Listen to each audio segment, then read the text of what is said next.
শরীফ ওসমান হাদির জানাজা শেষে এখনো মানুষের ঢল তার কবরের দিকে। দর্শক, এই খবর রাখছেন আমাদের বিশেষ প্রতিনিধি ইমরুল কায়েস। সরাসরি কথা বলবো তার সঙ্গে। কায়েস, ঢাকার রাজপথে মানুষের উপস্থিতি কেমন দেখছেন?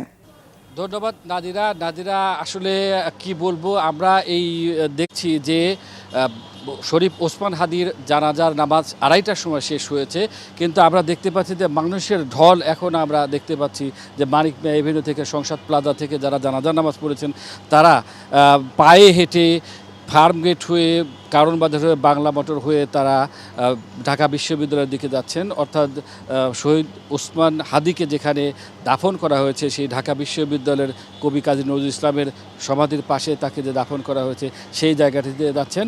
আপনি এখন দেখতে পাচ্ছেন যে আমরা দেখাচ্ছি যে মানুষ কিভাবে পায়ে হেঁটে এত দূর পথ অতিক্রম করছেন। তাদের ওসমান হাদির প্রতি যে ভালোবাসা, তাদের যে শ্রদ্ধা, সেটি কিন্তু প্রকাশ পাচ্ছে। এখানে আমরা দেখতে পাচ্ছি যে সব পথের মানুষ, সব বয়সী মানুষ, তাদের স্রোত মিলেছে আজকে সংসদ প্লাজা থেকে ঢাকা বিশ্ববিদ্যালয়ের কেন্দ্রের দিকে, অর্থাৎ শরীফ ওসমান হাদিকে যেখানে দাফন করা হয়েছে।